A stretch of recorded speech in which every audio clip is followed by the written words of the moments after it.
Du nouveau dans l'affaire du présumé brouteur commissaire 5500.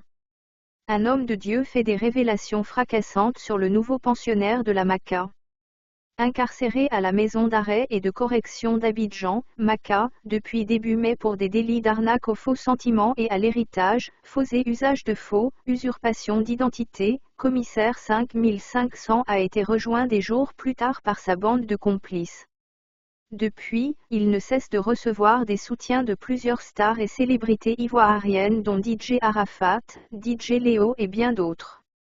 Alors que certains parmi ses bienfaiteurs œuvraient à sa libération, un homme de Dieu interviewé par le magazine ivoirien, Allo Police, vient de faire des révélations fracassantes sur la réelle vie du présumé brouteur.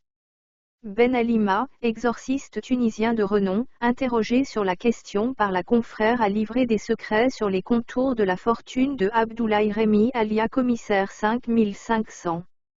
À en croire l'homme de Dieu, c'est grâce à des pratiques mystiques que le présumé brouteur a pu bâtir son immense fortune. Je peux dire que l'origine de son argent est mystique, révèle-t-il.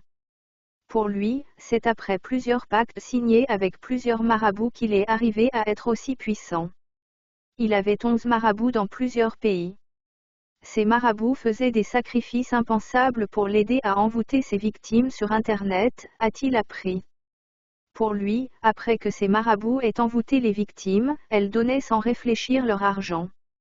Puis, à l'exorciste de confier aux confrères que la chute de commissaire 5500 est venue de son intention de quitter la loge de la franc-maçonnerie où il était membre.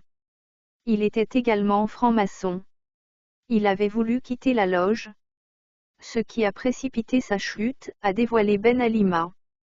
Toutefois, a appris l'homme de Dieu, commissaire 5500 s'adonnait à des sacrifices indescriptibles. Il enterrait des animaux vivants et il couchait avec des cadavres, à en croire l'homme de Dieu.